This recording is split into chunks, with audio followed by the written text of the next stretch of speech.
आप सबों को जय मसीह की फिर से एक बार यीशु मसीह के नाम में आप सबको सादर नमस्कार और सलाम कहता हूँ यीशु मसीह के नाम से। और फिर से कंटिन्यू हम आ जाते हैं साधु सुंदर सिंह जीवनी एवं सेवा कार्य पर। और पिछले बार हमने जहाँ से छूट छोड़ा था उसी से हम उसी जगह से आगे बढ़ने की कोशिश करेंगे।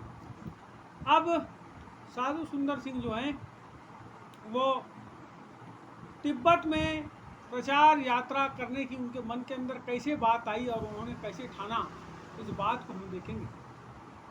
तो क्या हुआ कि जब वो रामपुर में रहते थे तो क्या होता था कि रामपुर से सामने उस हिस्से में बड़ी पहाड़ी हिमालय पर्वत था और उस पहाड़ी के पार से कुछ व्यापारी जो है याक के ऊपर अपना सामान रख कर लेकर आते थे। और ये जो व्यापारी सामान रख कर लेकर आते थे ये तिब्बती थे। और वो जो जिस जगह से आते थे वो बड़ा सुंदर रमणीय स्थल प्रतीत होता था, क्योंकि हिम से बर्फ से आच्छादित जो है हिमालय पर्वत, उसकी दुर्गम रास्ते, और ऐसे दुर्गम रास्ते की यदि कोई ऐसे समय में पहुंच जाए जब वहाँ बर्फ गिर रही है तो वापस आने की संभावनाएं उनकी समाप्त हो जाती थी। तो जब वो लोग वहाँ से आते थे तो उनको देख करके साधु सुंदर सिंह के मन के अंदर ये भाव आया, परमेश्वर ने प्रकट किया कि क्यों ना मैं इन लोगों को प्रभु यीशु मसीह के प्रेम को जो है बांटूं। मैं इनके क्षेत्र में जाऊं और जाकर के प्रभु यीशु मसीह के प्रेम की कथा को इन लोगों को सुनाऊं, क्योंकि मेरा अकेला बचना काफ़ी नहीं, सारे लोगों को बचना जो है ज़रूरी है। और जिस आग से प्रभु यीशु मसीह के संदेश की आग से वो जिस तरीके से जल रहे थे, उनके मन के अंदर ये बात थी कि वो आग सब जगह लग जाए, मैं सारे लोगों को प्रभु यीशु मसीह के बारे में बताऊं। तो उन्होंने जो है अपने मन के अंदर ठान लिया कि प्रभु यीशु मसीह के सुसमाचार को अपने तिब्बत के अंदर में जाके सुना। तो 1908 की बात है।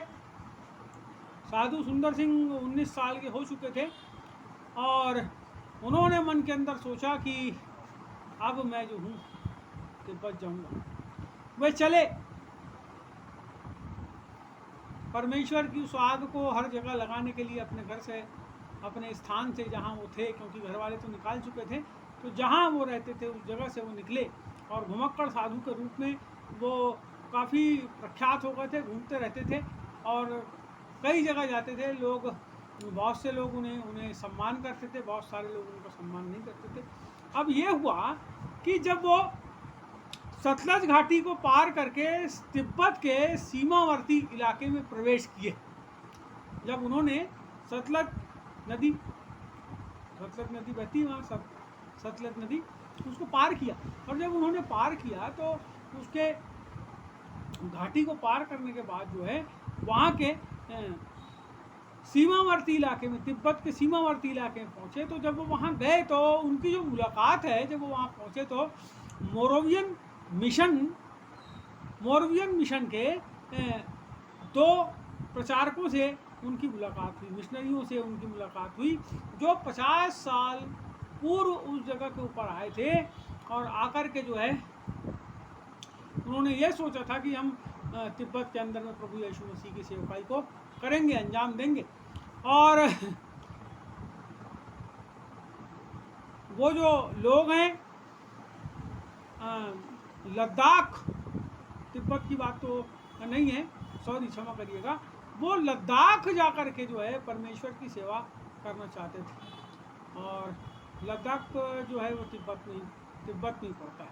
तो वहाँ जब ये जाना चाहते थे तो असफल हो गए। उसका कारण ये था कि वहाँ पे जो है, वहाँ के जो लोग जो थे, वहाँ का जो कल्चर था, वहाँ के जो रहन सहन थे, वो बड़े विषम वहाँ का कल्चर था। तो ये लोग जो हैं वहाँ ना जाकर के जो है यहीं सीमावर्ती इलाके में जो है बस गए और वहीं पे बस करके वो लोग प्रभु के संदेश को सुनाते थे।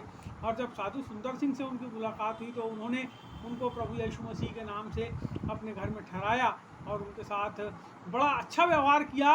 और जब उन्होंने ये जाना उन मिशनरियों ने कि साधु सुंदर सिंह जो हैं वो लद्दाख के अंदर में जाकर के, तिब्बत के अंदर में जाकर के परमेश्वर के सुसमाचार को सुनाना चाहते हैं, तो उन्होंने क्या किया, अपने घर में रख करके उनकी आवभगत तो की ही, लेकिन तिब्बती भाषा भी उनको सिखाई। और उनके साथ उन्होंने क्या किया कि दो भाषिया, यानी जो आदमी तिब्बत भाषा का हिंदी में अनुवाद कर सके या पंजाबी में अनुवाद कर सके, और साधु सुंदर सिंह को भी समझाए, क्योंकि उतने सारे शब्दों का समावेश एक साथ मनुष्य के जीवन के अंदर नहीं हो सकता। तो धीरे धीरे सीखना है, सीखने की ज़िंदगी है। तो वो समझ तो गए साधु सुंदर सिंह, हो सकता है बोलने में दिक्कत होती थी, तो एक दो भाषीय लड़के को, दो भाषा बोलने वाले लड़के को, तिब्बती भाषा बोलने वाले को और पंजाबी बोलने वाले को, या जिस भाषा में साधु सुंदर सिंह बात करते थे, हिंदी भाषा में और पंजाबी भाषा में मिली जुली भाषा हुआ करती थी। उस समय उर्दू का भी बहुत जो है चलन हुआ करता था। तो ऐसे दुभाषी लड़के को उनके साथ उन्होंने पहुंचा दिया, और उस लड़के का नाम जो है तारनेद अली था, तारनेद अली। और उस तारनेद अली के साथ जो है साधु सुंदर सिंह ने यात्रा चालू की। और जब वो तिब्बत में पहुंचे, वहाँ के लोगों को देख के वो बड़े आश्चर्यचकित हो गए, हतप्रभ हो गए। और क्यों हो गए? उसका कारण ये था कि वहाँ के जो मकान थे, वहाँ के मकानों के अंदर में बिल्कुल हवा नहीं थी, और वो मकान जो थे बहुत बदबूदार थे। वहाँ के जो लोग थे वो अपने शरीर के ऊपर ठंड से बचने के लिए वो जो बदबूदार याक का जो मक्खन होता है, उस मक्खन को अपने शरीर पर लगा लेते थे। दूसरी चीज़, एक चीज़ तो उनके मकान में हवा नहीं थी, दूसरी चीज़ वो याक के मक्खन को, जो मक्खन रहता था बदबूदार मक्खन, उसको लगा लेते थे। तीसरी चीज़, वो नहाते नहीं थे, वो लोग नहाते नहीं थे। उनका विचार ये था कि पवित्र लोग कभी पानी से नहीं नहाते, और वो लोग नहाते नहीं थे।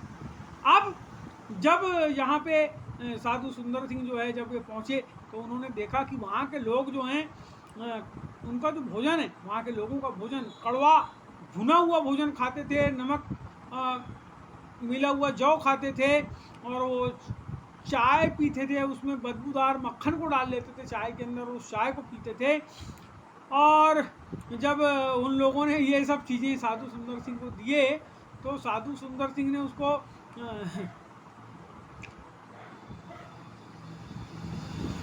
जैसे उनको खाना चाहिए था, जैसे उसको ग्रहण करना चाहिए था, वो उन्होंने नहीं किया, क्योंकि वो उनके अंदर उसको पचाने की क्षमता नहीं थी।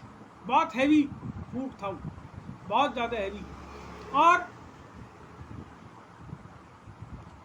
परंतु नहीं किया ग्रहण, लेकिन फिर भी अब उनको ये भोजन को करना ही था। उसको यदि वो खाएंगे नहीं तो वहाँ पर रहकर परमेश्वर के सुसमाचार को प्रचार नहीं कर सकते।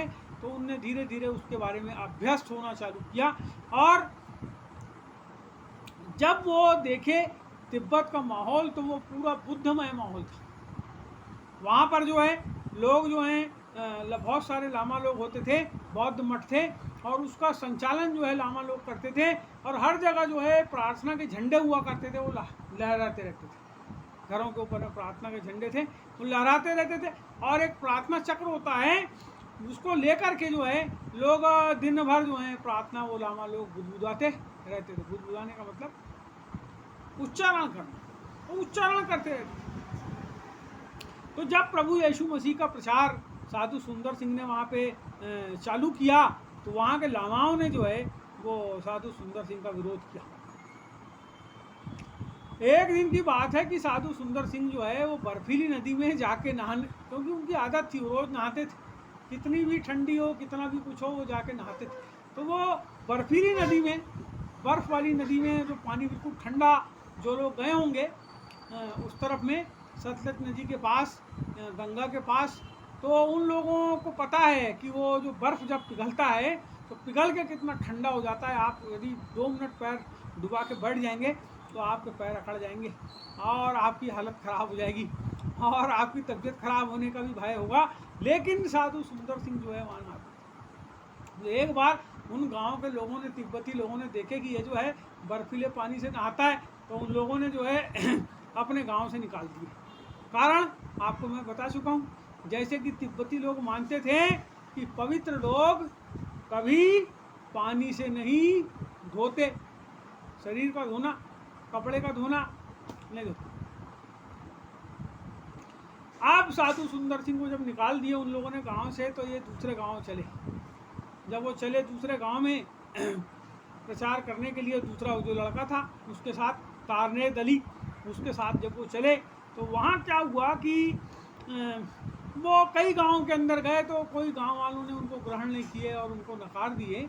जब नकार दिए तो वो जब पहुँचे तो वो एक ऐसे स्थान पर पहुँचे जहाँ पर 400 छोटे पुजारी, एक स्थान पर पुजारी रहते थे और उन सब का जो है एक शासक था, जो लामा था।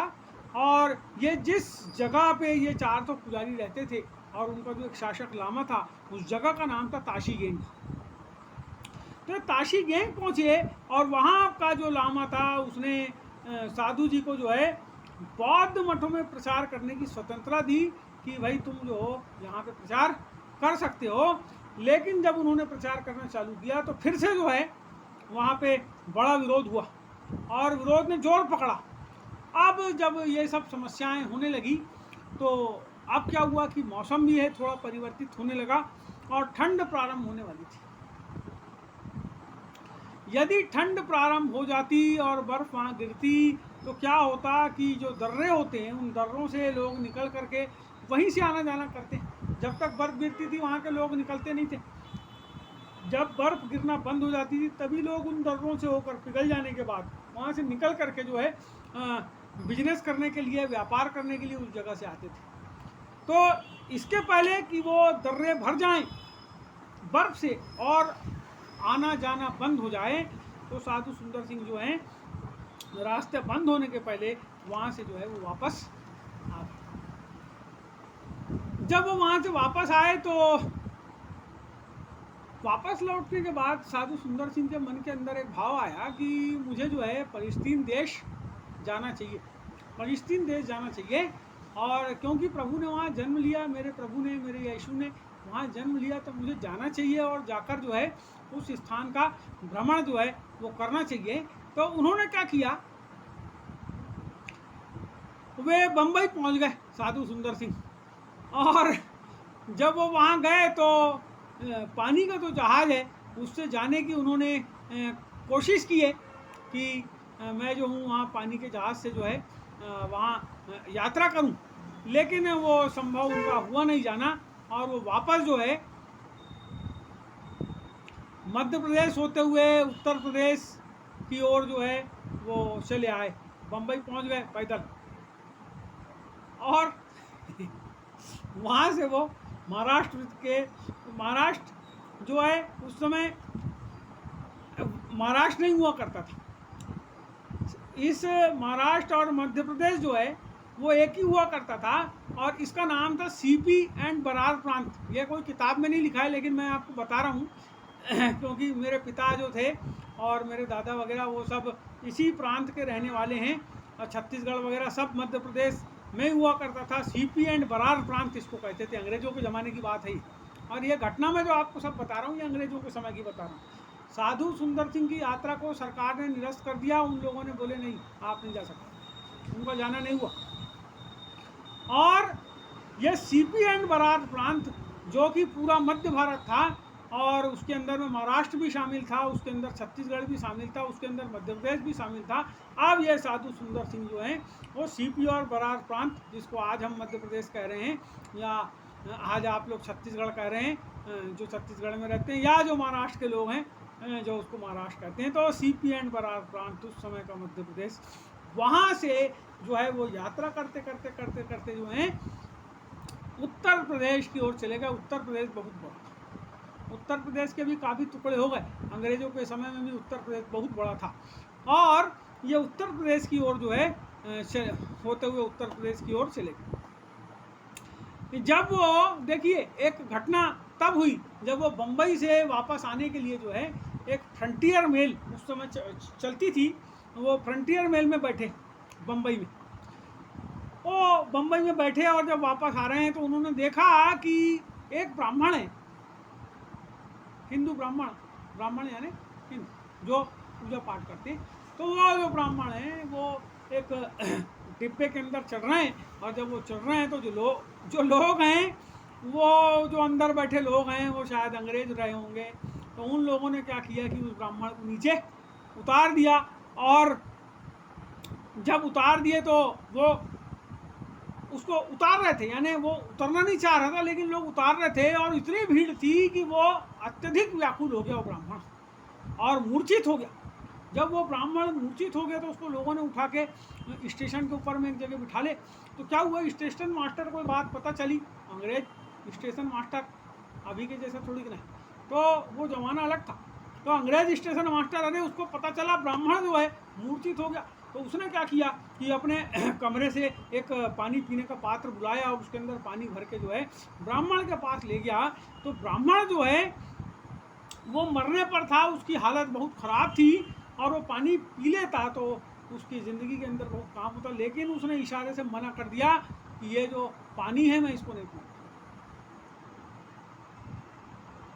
तो अचानक क्या हुआ कि एक यात्री और था वहाँ पे, उसने क्या किया अपने झोले के अंदर से अपना लोटा निकाला और लोटे के अंदर वो पानी भर के लेकर के आया, और जब लेकर के आया और ब्राह्मण को दिया तो ब्राह्मण ने उस पानी को सर स्वीकार किया। वो अंग्रेज के हाथ का दिया हुआ पानी स्वीकार नहीं किया, लेकिन जब एक उसी के सहयात्री ने जब अपने लोटे में पानी लाया तो ब्राह्मण ने स्वीकार किया। तो इसको देखकर, इस घटना को देखकर जो है साधु जी के मन में ये विचार आया कि भारतीय प्याले में ही भारतीय लोग जीवन के जल और मसीह के स्वाद को ग्रहण करेंगे और समझ सकेंगे। तो उन्होंने पास बैठे लोगों को, जो वहाँ आसपास बैठे थे उनके ट्रेन में डिब्बे में, उन्हें इस बात को अवगत कराया यीशु मसीह जो है वो उसका जो स्वाद है उसको अगर आपको पाना है तो भारतीय तरीके से आप उसको पा सकते हैं। और अपनी बातों को उन्होंने लोगों के सामने रखा, संदेश को सुनाया। अब वो आगे चले, अब वो धीरे धीरे जो है 19 साल में वो तिब्बत की यात्रा पे गए। अब धीरे धीरे 2 साल और बीत गए और उनकी जो उम्र है वो 21 वर्ष की हो गई। और 1909 की बात है कि वो लाहौर के एंग्लिकन बिशप डॉक्टर लीफ्रॉय, जिनका वो बहुत सम्मान करते थे, साधु सुंदर सिंह, बिशप डॉक्टर लीफ्रॉय उनका नाम था, वो उनका बड़ा सम्मान करते थे। तो उनके कहने पर उन्होंने क्या किया कि सेंट जॉन डिविनिटी स्कूल में प्रवेश ले लिया। बाइबल कॉलेज में उनका स्कूल में, बाइबल कॉलेज में उनका जो है प्रवेश हो गया। और उसका कारण ये था कि वहाँ के जो बिशप थे वो चाहते थे कि साधु जी पादरी पद पर नियुक्त किए जाए, और एक व्यक्ति को पादरी बनने के लिए उस जमाने में स्कूल पढ़ना पड़ता था, डिग्री लेना पड़ता था, क्योंकि ये पद जो है ये धर्म प्रांत के अधीन होता था। तो अब क्या हुआ कि साधु सुंदर सिंह को थियोलॉजिकल शिक्षा, अध्यात्म ज्ञान की शिक्षा जो है वो दिलाने के लिए उन्होंने एडमिशन कराया, और दिसंबर 1909 में उनका दाखिला जो है सेमिनरी में हो गया। इस सेमिनरी में भी साधु जी ने जो है अपने वस्त्रों को नहीं बदला, वो गेरुआ वस्त्र ही पहनते थे। और उन्होंने सेमिनरी में चर्च का इतिहास, धर्म का इतिहास, साधारण प्रार्थना की पुस्तक, धर्म प्रमाण शास्त्र, जो भी उस समय में पढ़ाया जाता था, उन सब शिक्षाओं को और पढ़ा उन्होंने। धर्म के प्रमाण शास्त्र पढ़े, उससे यानी धर्म से संबंधित जो थियोलॉजिकल पुस्तकें उनको उन्होंने पढ़ा, बाइबल अध्ययन किया, और परमेश्वर के चरणों में बैठकर जो है उनने ये जाना कि परमेश्वर के चरणों में बैठकर सीखना ही अत्युत्तम है। यानी धर्म विज्ञान को सीखा तो पुस्तकों से लोगों ने सिखाया तो, परंतु परमेश्वर के चरण में बैठकर, उसके संगति में बैठकर, जिसको बहुत सारे लोग घुटना बाइबल कॉलेज कहते हैं, तो घुटनों पर बैठकर परमेश्वर से सीखना जो है वो अति उत्तम है। और वे क्या करते थे कि घंटों एकांत में बैठकर परमेश्वर के पास प्रार्थना करते थे, निवेदन करते थे और वे परमेश्वर से सीखने की कोशिश करते थे। अब भाई वहाँ पे जो लड़के पढ़ते थे, उनका आचरण, उनका व्यवहार, उनकी वेशभूषा साधु सुंदर सिंह से बिल्कुल अलग थी। उनका जीवन बिल्कुल अलग था बाइबल कॉलेज के लड़कों से, बाइबल स्कूल के लड़कों से। ये ऑलरेडी परमेश्वर के सुसमाचार को सुनाने के लिए अपने जीवन को दे दिए। जन्म के बाद जो मृत्यु है, उस मृत्यु के भय को त्याग करके केवल और केवल परमेश्वर की सेवा के लिए अपने जीवन को दे दिया। और परमेश्वर के वचन को सीखने के लिए उन्होंने बिशप के कहे अनुसार दाखिला भी ले लिया। और वो जो लड़के हैं, जब उनका आचरण नहीं मिला, उनके वस्त्र नहीं मिले, उनके काम जब उनसे नहीं मिले, क्योंकि धार्मिक व्यक्ति, आप ध्यान देंगे अभी भी जो बाइबल कॉलेज के अंदर में, थियोलॉजिकल कॉलेज के अंदर में ऐसे लड़के और ऐसे लोगों का एडमिशन आज होता है या लोग जाते हैं जिनका यीशु मसीह से कोई ताल्लुकात नहीं है, उनके जीवन में कोई ध्येय नहीं, कोई उद्देश्य नहीं होता। लेकिन बहुत से भारत के अंदर ऐसे थियोलॉजिकल कॉलेज भी है जहाँ ऐसे बच्चे जाकर के उनका जीवन परिवर्तन हुआ और वो लोग बड़े अच्छे परमेश्वर के दास भी और पासवान के रूप में निकलकर सामने आए और बहुत लोगों के लिए ज्योति का कारण बने। उन बाइबल कॉलेज के लिए जो भारत में काम करते हैं, उसके लिए परमेश्वर का धन्यवाद। वो जो लड़के हैं वो उनके साथ दुर्व्यवहार करते थे। अब एक दिन की बात है, तो जो उनको बैठकर सताते थे, जो उनको साथ मारपीट करते थे या जैसा भी उनके साथ दुर्व्यवहार करते थे, उसके कारण एक दिन जो है साधु सुंदर सिंह को बड़ा बोझ महसूस हुआ कि क्यों ना चलो प्रभु, आज मैं इनके लिए प्रार्थना करता हूँ। और वो एक एकांत में जाकर पेड़ के नीचे बैठ गए और बैठ के प्रार्थना करने लगे। जब वो प्रार्थना करने लगे तो वो जो झुंड था, लड़कों का झुंड, बाइबल स्कूल के लड़कों का झुंड, तो उनका अगुआ जो है, वो अगुआ जो है उसने सोचा कि चलो जाके देखते हैं ये क्या करता है। तो वो आके उनकी पीठ के पीछे खड़ा हो गया। और जब वो खड़ा हो गया तो क्या सुनता है कि साधु जी जो हैं वो उसके लिए रो रो के प्रार्थना कर रहे हैं और उसके लिए क्षमा मांग रहे हैं कि परमेश्वर उसको क्षमा कर। और वो नहीं जानता कि वो क्या करता है, और वो रो रहे हैं और प्रार्थना कर रहे हैं। और वो जो विद्यार्थी वो पीछे खड़ा है और वो सुन रहा है, और उसका मन जो है उस प्रार्थना को सुनकर द्रवित हो गया। और जब वो साधु जी की प्रार्थना हो गई तो वो जो लड़का है वो उनके पास आया और आकर के जो है उनसे क्षमा मांगा। और क्षमा मांगने के बाद साधु जी का बड़ा अच्छा मित्र और सेमिनरी का ईमानदार कार्यकर्ता भी वो बन गया, क्योंकि उसने जब देखा कि मैं जिसको सताता था वही मेरे लिए दुआ करता है, तो उस दुआ ने, उसने जो सुना शब्द, साधु जी के शब्द जो परमेश्वर के पास पहुँचे, उन शब्दों ने उस पर जीवन को दिया। ऐसा महान परमेश्वर आपकी प्रार्थना को भी सुन के लोगों का जीवन परिवर्तित हो सकता है, बशर्ते आपका मेल परमेश्वर से। अब 1 साल तक जो है साधु सुंदर सिंह ने उस बाइबल सेमिनरी में प्रशिक्षण लिया और सारे विषयों को अच्छी तरह सीख लिया। जो थियोलॉजिकल विषय थे उनको अच्छी तरह सीख लिया। और मैं आपसे बोलना चाहता हूँ, मेरे सुनने वाले मित्रों, प्रभु के दासों, यदि आप अध्ययन नहीं करना चाहते बाइबल के विषयों का, थियोलॉजिकल बातों का, तो मैं आपसे कहना चाहता हूं कि आप ज़रूर से थियोलॉजिकल विषयों का अध्ययन करें। इसलिए अध्ययन करें कि बाइबल की सही शिक्षा होना आपके जीवन का परम कर्तव्य है परमेश्वर की ओर से। आप जरूर सीखें, बाइबल को जरूर सीखें, घर में तो पढ़ें, घुटना बाइबल कॉलेज तो करें, लेकिन परमेश्वर यीशु मसीह के नाम से आप उससे संबंधित बहुत सा साहित्य लेकर के उसको अंडरलाइन कर पढ़ें और सीखें, एक एक विषयों को सीखें, और जब लोगों के बीच में संदेश प्रसार करें तो आत्मा से भरकर लोगों के जीवन के अंदर परमेश्वर जरूर आपके द्वारा जो है कार्य करेगा।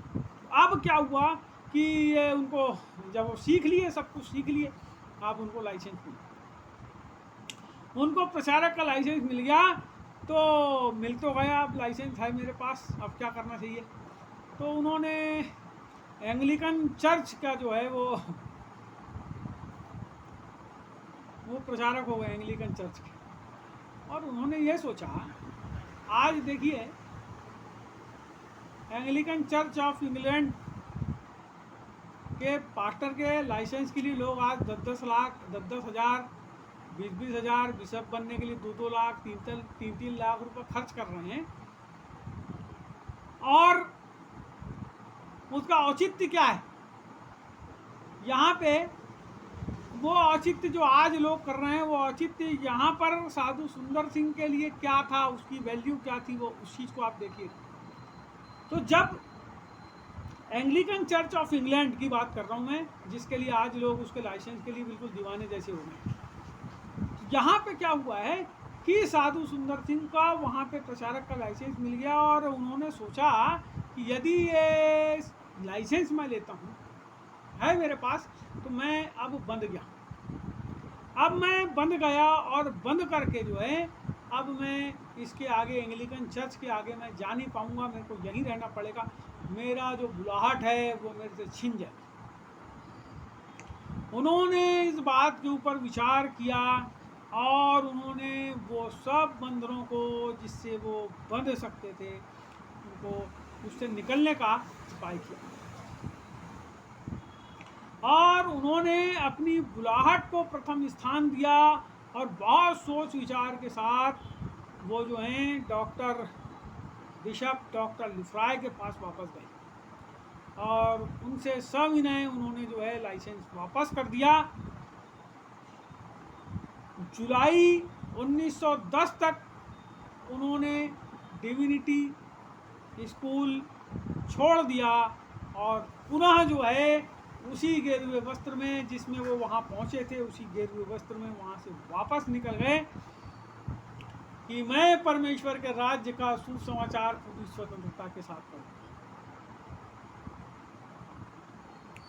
अब ये जो देखिए एक घटना और इसी के साथ मैं आपको बता देता हूँ।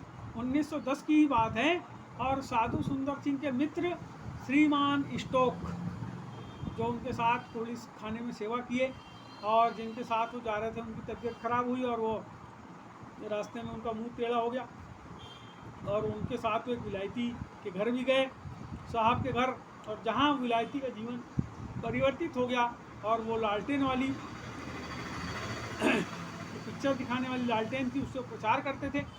वही उनके मित्र जो हैं वापस जो हैं अमेरिका से आए, और जब वे वापस आए तो उनने क्या किया, स्टोक ने, कि वो एंग्लिकन चर्च के तत्वाधान में उन्होंने क्या किया, brotherhood of the church of Christ की उन्होंने स्थापना की। और साधु जी जो थे उनको उन्होंने कहा कि आप जो हो इस संस्था के सदस्य बन जाओ। तो साधु सुंदर सिंह जो हैं वो इस संस्था के सदस्य भी नहीं बने, क्योंकि उन्होंने अनुभव कर चुके थे कि मैं जो है, मेरी बुलाहट मेरे को किसी धार्मिक संगठन और संस्था से जुड़कर अकेले सेवा करने नहीं देगी, इसलिए मैं जो हूँ अब किसी के साथ नहीं जुड़ूंगा, इन सब से मुक्त होकर, धार्मिक संगठन और संस्था से मुक्त होकर परमेश्वर की सेवा करूँगा।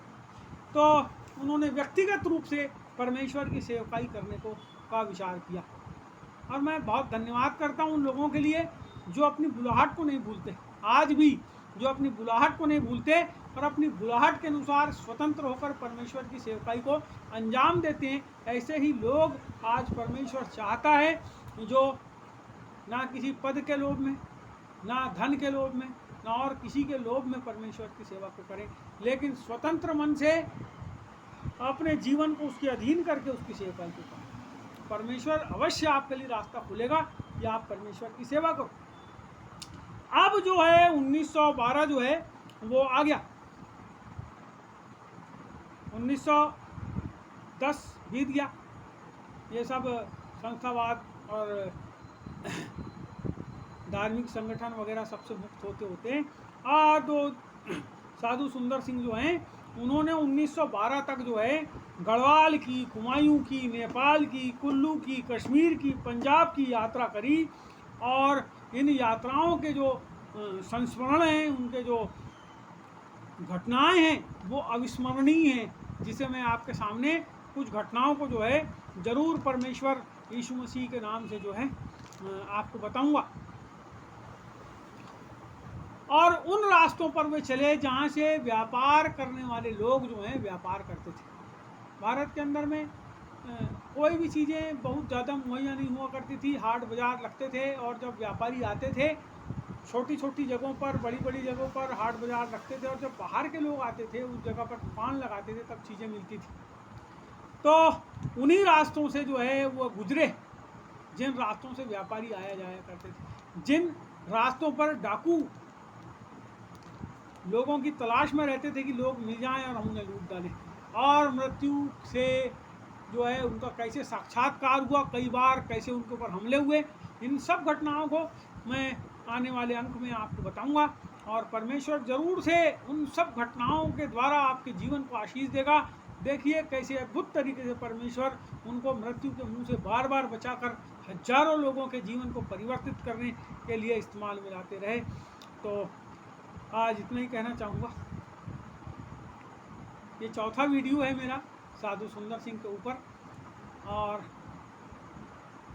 मैं चाहता हूँ, निवेदन करता हूँ आप लोगों से, मेरे चैनल को ज़रूर सब्सक्राइब करें। आपके जो मित्र हैं, जो आपके दोस्त हैं, आपके जो बंधु हैं, उन लोगों से भी आप निवेदन कर सकते हैं कि मेरे चैनल को सब्सक्राइब करें और अच्छा लगता है तो लाइक करें। मेरे एक वीडियो को 400 कुछ लोगों ने देखा और 11 लोगों ने लाइक किया। उसको लोगों तक पहुंचाया कि नहीं पहुंचाया मुझे नहीं पता, लेकिन आप परमेश्वर के वचन को फैलाने में मदद करें। ना रुपया लगेगा, ना पैसा लगेगा, केवल आपको 2-3 बटनें दबाना पड़ेगा और परमेश्वर का वचन, उसके लोगों की गवाही लोगों तक पहुंचेगी। मैं आज आपसे इतना निवेदन करना चाहता हूं। आपको वीडियो अच्छा लगे आप फैलाएं, नहीं लगता कोई बात नहीं, परमेश्वर से प्रार्थना करें और परमेश्वर आप लोगों को बताने के लिए मुझ पर अनुग्रह करे कि मैं अच्छे से आपको बता पाऊँ। शेष शुभ, प्रभु आपको आशीष दें। Praise the Lord.